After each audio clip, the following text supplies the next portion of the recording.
Ayan! What's up, everybody? Andito na naman tayo. This is Popo, your homeboy, ang taong bahay na madalas wala sa bahay! Pero nasa bahay ngayon para gumawa ng reaction video. And na-excite ako ngayon, guys, kasi nirelease diba yung top and narinig ko na it's about magkakaibigan. Ako, guys, napaka-ano ko talaga.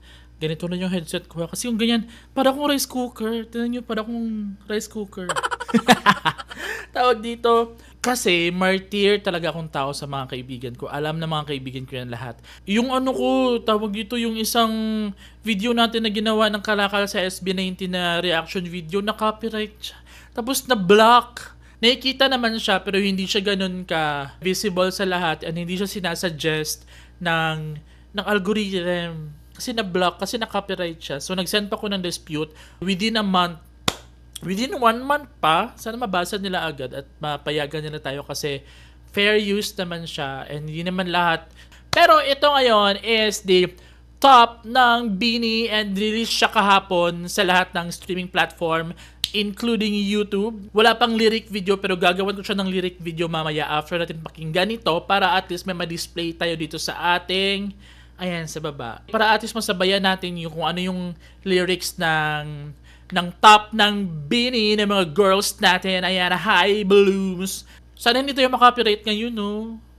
Without further ado, gawin na natin. Take it to the top. T.O.P. top. I'll take it to the top. Diba, dun pa lang, I'll take you to the top. Kung ako na yung kaibigan nyo, guys, I will take you to the huy! Hindi. Pero totoo, as in, napaka-martyr kong ano talaga, tao sa mga kaibigan ko.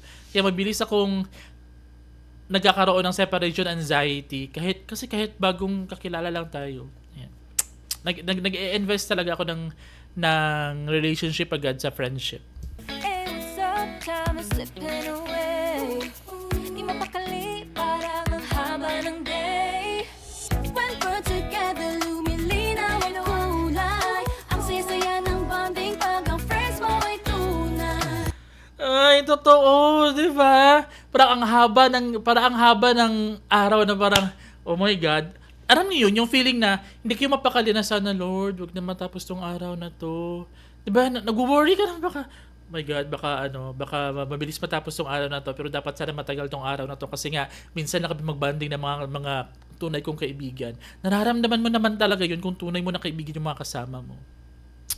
Ang saya-saya ng banding kapag friends mo ay tunay. Ay, feeling ko para sa mga girls to, I mean sa kanilang lahat. Yeah, feels like we're living the dream kapag kasama natin ng tunay na kaibigan. Anong pinagkakanta ko dito? Time to let go. 1, 2, 3, let's go. Buckle up, I'll take you to the top. Tara na, abutin ang lahat ng pangarap mo. Tara na, abutin ang lahat ng pangarap mo. Alam nyo, napaka-emotional ako sa kantang to kasi I have friends whom I thought na sila yung mga taong susuporta sa akin habang inaabot ko yung pangarap ko. Pero sila pala yung sumira ng pangalan. Huy! Hindi. Walang blind item. Charis. Hindi. Sila pala yung mga, alam mo yun, yung parang akala mo sila na, pero hindi pala. Pero, diba, sana magkaroon tayo ng kaibigan na, si Carl ito. Si Carl is the only person na told yung support sa akin talaga like all the way. Round and round, I'll take you to the top. Basta kasama kayo, tayo hanggang dulo. T.O.P. top. Ay, parang walo hanggang dulo. Hindi ko na ano yung lyrics? Ay, ang tono. Ang tono ng walo, yung 8. Walo hanggang dulo. Round and round, I'll take you to the top. Basta't kasama kayo, tayo hanggang dulo. Sana all. I'll take you to the top. T.O.P. top. I'll take you to the top. Tara na, let's go. Di ka na, sama-sama tayong tatakbo. Got your back, mapa-rain or shine. Yeah! Go, girl!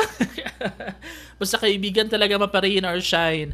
Ganito sabihin natin literal na rain or shine, di ba? Ang sarap mag-banding kapag kaibigan mo yung kasama mo. Nagkaroon ako yung mga kaibigan na ganun, guys. Meron ko yung mga kaibigan na ganun.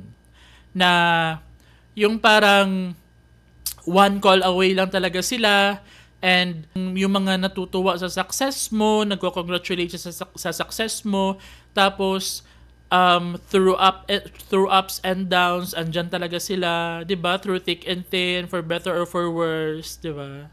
Meron ko yung ganun na mga kaibigan. Huwag ka na mag-alala, we'll be just fine. Sabay-sabay, walang mauuna.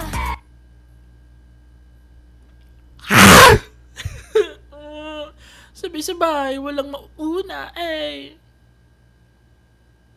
Alam mo yun, yung isang best friend ko, siya yung reason bakit ako nakapunta ng Maynila. So, nilibre niya ako ng pamasahe plane ticket papuntang Manila para doon mamuhay, ganon. So, nakipagsapalaran ako dati sa Maynila, guys. Ito weekend, mag-ice cream ka na muna. Won't stop till Ay, favorite ko kaya ang ice cream. makarating tayo. Tip to top tayo hanggang dulo. Feels like I'm living the dream. It's time to let go. 1, 2, 3, let's go.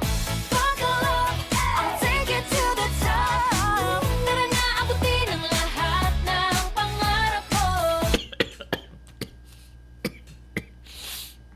Naubo ako kasi. Ay, naiiyak ako.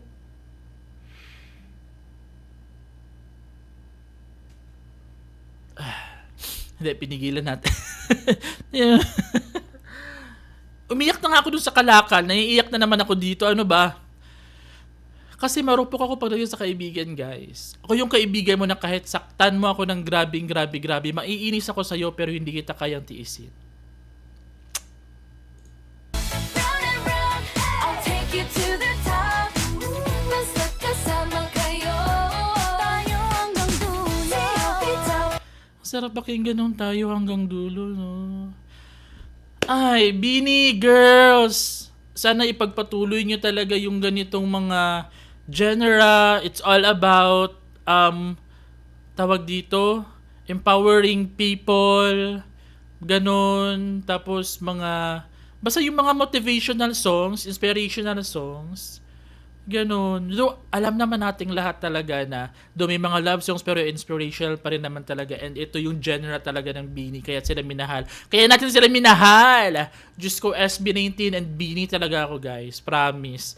Do marami naman akong may narinig akong kanta ng Alamat na gusto ko din talaga. Pero hindi ko pa memoryado. Pero gusto ko yung kantang, nakalimutan ko lang yung title na yun. Sa Alamat. I'll take you to the top. T.O.P. top. I'll take you to the top. I'll take you to the top. T.O.P. top. I'll take you to the top. I'll take you to the top. Naabutin ang lahat ng pangarap. Just let go, bitaw na.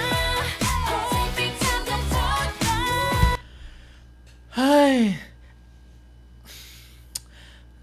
Etong linya na to na, let go, bumitaw ka muna, huminga ka muna. Ito yung palaging sinasabi sa akin ni Carl. Yung may-ari ng computer setup na to. Always yung sinasabi sa akin. Kasi, naiiyak na naman ako. Kasi nga, di ba, ulitin ko na naman, wala akong trabaho dahil sa mental health ko. And ang dami nagja-judge sa akin na ang laki ng katawan mo, bakit di ka magtrabaho? Mental health issue lang yan, nawawala din yan, wag mong pansinin yan, mind over matter lang yan. They don't know how hard it is. They don't know how we fight every day, every second of our lives. Kasi every second of our lives is a blessing. Kasi iniisip namin, meron kaming hypochondria kasi, psychosomatic kami, iniisip namin na may mangyayari sa amin na ganito, ganyan. Kasi hindi namin mapigilan talaga yun kahit anong divert namin sa sarili namin. Kaya nga siya naging disorder. And Carl always yung nagsasabi sa akin na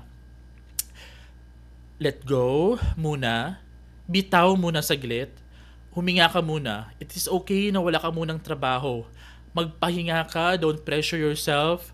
I am here to support you totally 100%. Send ko to sa kanya mamaya, promise. Paparinig ko to sa kanya mamaya. Kasama kayo, tayo hanggang dulo.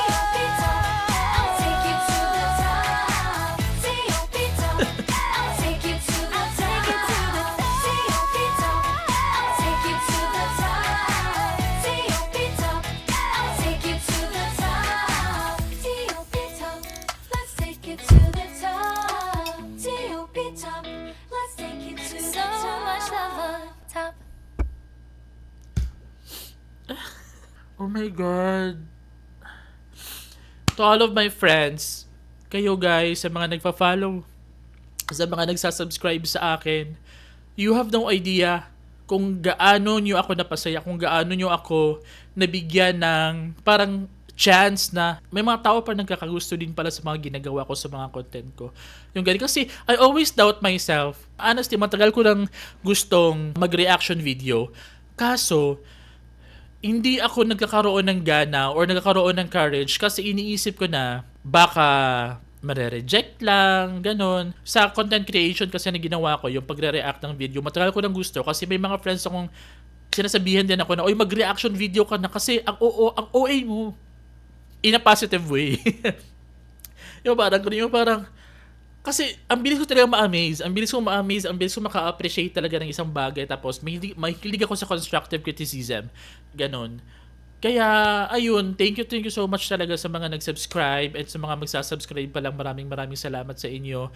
Sana, wag nyo po akong i-unsubscribe.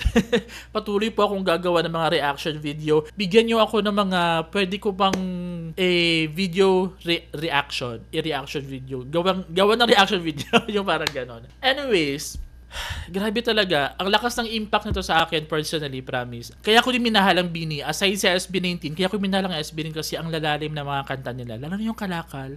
Naiyak ako dun, as in. Grabe, naiyak talaga ako dun. And ito talaga, nung nag-notif sa akin sa Spotify itong top, iniisip ko na ano kaya ang genre ng top. Kasi, kung titingnan mo yung picture, parang summary, yung parang ganon, yung approach niya. Yun pala, banding ng magkakaibigan. Na sabay-sabay tayo, walang maiiwan. Sa lahat ng mga gagawin natin, magkakasama tayo hanggang dulo. Yung parang ganun, tara na abutin ng lahat ng pangarap mo. I'll take you to the top. So much love on top. Alam niyo yun? Saludo talaga din ako sa production team, sa mga writers ng songs, sa composers. Sobrang hirap gumawa ng kanta na nakakaantig ng puso. Ay, nagiging emotional na naman tayo dito sa binigay na kanta ng Bini sa atin. Excited na ako sa kanilang music video. Kayo guys, may question ako sa inyo. Yes or no, meron ba kayong mga kaibigan na ganito? Like yung tropa talaga na maaasahan mo, like alam mo talaga na andyan sila hanggang dulo. Ay, magbasa kaya tayo ng mga kwento next time. Kasi alam ko, every story natin, about sa mga kaibigan natin sa buhay natin, nakaka-inspire tayo ng ibang tao, ng madaming tao or ng lahat ng tao. Magbasa kaya tayo ng mga ganyan next time, no? Sige na, kung may magsulat sa akin, babasahin ko. Oo, babasahin ko yan, promise. Mahilig ako sa mga ganyan din kasi talaga. As in, mahilig ako sa mga ganyan. I-send nyo sa akin, guys. I-send nyo sa email ko. Kung gusto nyo lang, popoyandcarl@gmail.com. Ayan, ilalagay ko na lang sa screen. Baka may matanggap tayo, babasahin natin next time. Next time, ipapakita ko yung mga official merch na meron ako. Alam nyo, naiingit ako sa mga taga Luzon kasi ang dami nilang merch na nakukuha. Kami dito sa Mindanao, konti lang masyado. Hindi umaabot dito yung ibang merch. Sino mga binibias ninyo? Comment nyo nga mga binibias ninyo, guys. Sige na. Ako si Gwen. Ang tatlong bias ko pa, apat kasi yung pinaka-bias ko talaga. Si Mimika, si Colette, si Aya, and record ko talaga si Gwen. Yun! Ayan. And again, this is Papo, your homeboy, ang taong bahay na madalas sa bahay. See you on our next video. Bye!